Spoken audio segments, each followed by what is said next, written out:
সৌমিত্রস কুকবুকে আপনাদের সবাইকে স্বাগত।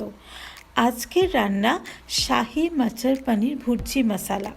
এটা খুব সুন্দর টেস্টি একটা ডিশ, যেটা যে কোনো রুটি, পরাটা কিংবা ভাতের সাথেও চলতে পারে।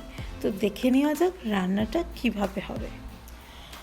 প্রথমে একটি ননস্টিক কুকিং প্যানে 1 টেবিল স্পুন ভেজিটেবল অয়েল আর 1 টেবিল স্পুন বাটার আমি গরম করে নেব।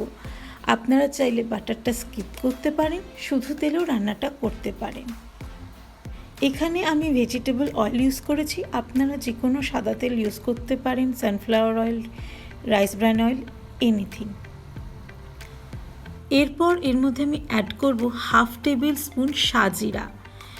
এই সাজিরাই এই রান্নার প্রধান উপকরণ। এছাড়াও আমি এর মধ্যে 1/2 টেবিল স্পুন জিরে অ্যাড করছি। ওভেনের আঁচ আমি লো মিডিয়ামে রেখেছি, যাতে তাড়াতাড়ি না জিরেগুলো পুড়ে যায়। এরপর আমি একে একে এর মধ্যে গোটা গরম মশলা লাইক দারচিনি, ছোটো এলাচ, লবঙ্গ, তেজপাতা ও শুকনো লঙ্কা একে একে অ্যাড করে দেবো। সত্যি কথা বলছি, রান্না করতে করতে অনেক কিছু শিখেছি। যেমন এই তেলের মধ্যে গোটা গরম মশলা ফোড়ন রান্নায় অনবদ্য গন্ধ আর টেস্ট আনে। এরপর এর মধ্যে আমি একটা বড় সাইজের পেঁয়াজ কুচিয়ে অ্যাড করলাম। এবার পেঁয়াজকে মিডিয়াম আঁচে আস্তে আস্তে ভাজতে থাকবো। আমি এই পেঁয়াজের মধ্যে অল্প একটু চিনি মেশাবো। একটা কথা বলে রাখি, এই পেঁয়াজের মধ্যে কেউ নুন মেশাবেন না। পেঁয়াজের মধ্যে নুন মেশালে পেঁয়াজ তাড়াতাড়ি জল ছেড়ে দেবে।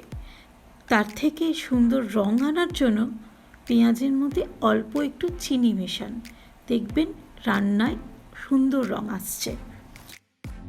এরপর এর মধ্যে একে একে 1 টেবিল স্পুন আদা বাটা ও 2 টেবিল স্পুন রসুন বাটা আমি অ্যাড করব। আমেরিকাতে যে রসুন পাওয়া যায়, সেই রসুন দিয়ে ইন্ডিয়ান রান্নার কোনো টেস্ট আনতে গেলে আমাদের একটু বেশি ইউজ করতে হয়, কারণ এখানকার রসুনের গন্ধটা একটু কম। ইন্ডিয়ান রসুনের ক্ষেত্রে 1 টেবিল স্পুনই যথেষ্ট। কাঁচা আদা রসুনের গন্ধ চলে যাওয়ার পর এর মধ্যে একে একে আমি গুঁড়ো মশলা অ্যাড করব। 1/2 টেবিল স্পুন লাল লঙ্কা গুঁড়ো, 1/2 টেবিল স্পুন হলুদ গুঁড়ো, 1/2 টিস্পুন ধনে গুঁড়ো, 1 টেবিল স্পুন জিরে গুঁড়ো। সমস্ত মশলা দেওয়া হয়ে গেলে আমি লো মিডিয়াম আঁচেই এই সমস্ত মশলাকে কষতে থাকব। আমি কষার সময় অল্প অল্প করে জল দিতে থাকব।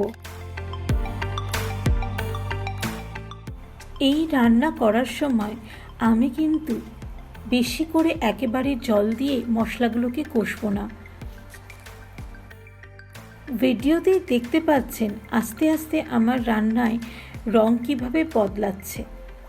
পুরো ভিডিওটা দেখলেই বুঝতে পারবেন কেন আমি অল্প অল্প করে জল দিয়ে মশলাটা কষেছি। মশলাগুলো আস্তে আস্তে ভাজার দিকে গেলে এরপর আমি এর মধ্যে 1 টেবিল স্পুন কাশ্মীরি লঙ্কার গুঁড়ো অ্যাড করব। কাশ্মীরি লঙ্কা গুঁড়োর মধ্যে কোনো ঝাল নেই, তাই এই লঙ্কা গুঁড়ো আমি একটু বেশি পরিমাণে ইউজ করেছি। কেউ যদি কম ইউজ করতে চান তো তারা কম পরিমাণে এই কাশ্মীরি লঙ্কার গুঁড়ো ইউজ করতে পারেন। এই কাশ্মীরি লঙ্কার গুঁড়ো রান্নায় সুন্দর রং আনে। মশলা কষতে কষতে একটু ড্রাই হয়ে গেছে, যাতে প্যানে জড়িয়ে না যায় তাই জন্য অল্প পরিমাণে আমি এর মধ্যে জল অ্যাড করলাম।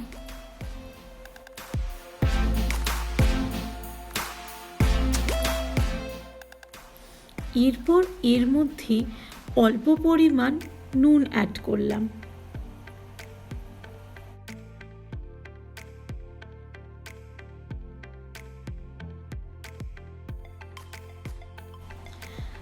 আস্তে আস্তে দেখতে পাচ্ছেন আমার রান্নায় মশলা তেল ছাড়তে শুরু করে দিয়েছে।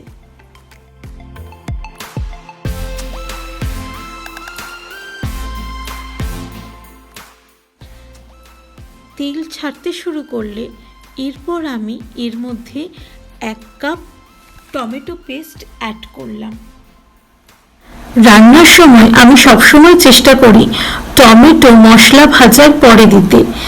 টমেটো আগে দিয়ে দিলে মশলা ভাজতে অনেক সময় লেগে যায়। এই সমস্ত রান্নাই কিন্তু অল্প আঁচে চাপা দিয়ে করতে হবে। আর যেহেতু আমরা জল কম প্রয়োগ করছি, সেই কারণে মাঝে মাঝে ঢাকনা খুলে দেখে নিতে হবে মশলা প্যানে আটকে গেছে কিনা কিংবা পুড়ে গেছে কিনা। দরকার পড়লে অল্প পরিমাণ জল দিতে হবে। এরপর এর মধ্যে আমি 1/2 কাপ আমন্ড আর কাজু বাদাম বাটা অ্যাড করছি। আপনারা চাইলে শুধু কাজু বাদাম বাটাও অ্যাড করতে পারেন।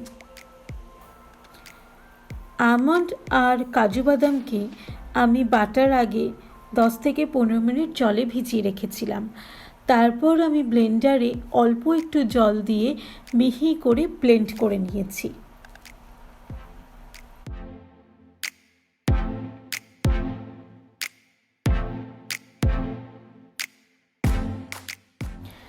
এরপর এর মধ্যে 1/2 কাপ খড়ে পাতা টক দই অ্যাড করলাম।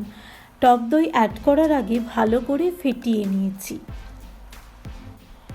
ইন্ডিয়ান ক্লাইমেটে যেমন চটজলদি ঘরে দই বসে যায়, ক্যালিফোর্নিয়াতে কিন্তু সেরকম ক্লাইমেট নয়।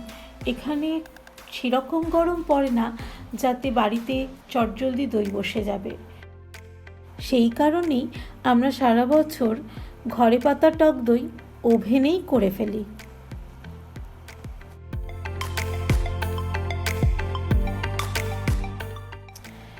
রান্না আমার আস্তে আস্তে শেষের দিকে হয়ে আসছে। এবার রান্নাটাকে ভালো করে তেল ছাড়ানোর জন্য চাপা দিয়ে 2-3 মিনিট অল্প আঁচে রেখে দেব। এরপর এর মধ্যে 1/2 টিস্পুন সাগর মরিচ গুঁড়ো অ্যাড করে দেব। জানেন তো, ইন্ডিয়ান গ্যাস ওভেনে যেমন চট করে গ্যাসের আঁচ বাড়ানো যায় কমানো যায়, এইখানে কয়েল ওভেনগুলোয় চট তাড়াতাড়ি আঁচগুলোকে কমানো বাড়ানো যায় না।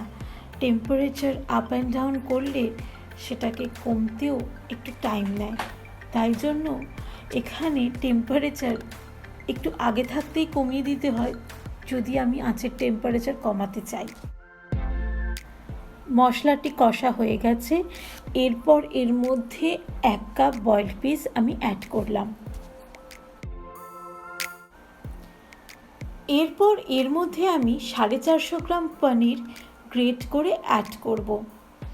যেহেতু এটা পনির ভুর্জি, তাই জন্য এখানে আমি পনিরকে গ্রেট করে ইউজ করেছি।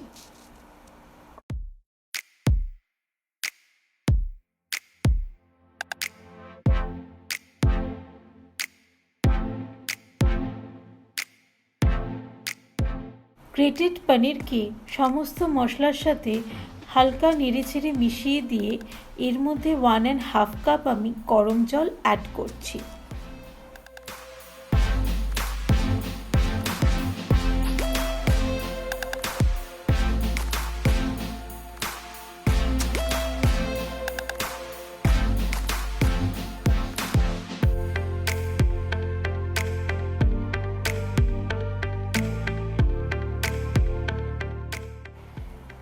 জল দেওয়ার পরে যদি মনে হয় নুন কম হয়েছে, তাহলে স্বাদমতো নুন এই সময় অ্যাড করে দিন।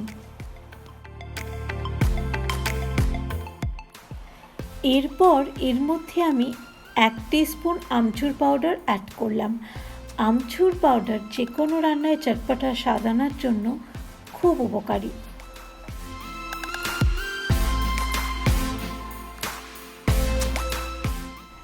এরপর রান্নায় অন্য একটা স্বাদ অ্যাড করার জন্য 1 টিস্পুন কসুরি মেথি হাতের মধ্যে ভালো করে দলে ছড়িয়ে দিলাম।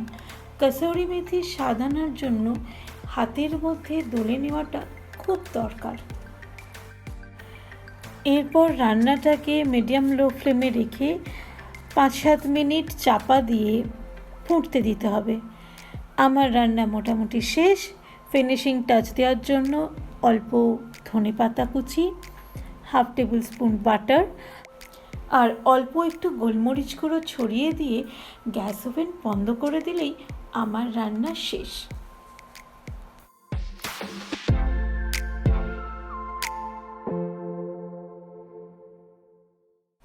এরপর রান্নাকে অন্য একটা পাত্রে তুলে নিয়ে গরম গরম সার্ভ করুন, যে কোনো রুটি, পরোটা কিংবা ভাতের সাথে। এই রান্নাটা আপনারা বাড়িতে অবশ্যই ট্রাই করুন আর কমেন্ট বক্সে জানাতে ভুলবেন না কেমন লাগলো। আপনারা আমার চ্যানেল অবশ্যই লাইক, শেয়ার অ্যান্ড সাবস্ক্রাইব করতে ভুলবেন না। আমি এরকম অনেক রান্না আর আমেরিকার ছোট ছোট গল্প নিয়ে আপনাদের সামনে আমার ভিডিও নিয়ে আবার আসবো। পাশে থাকবেন। ধন্যবাদ।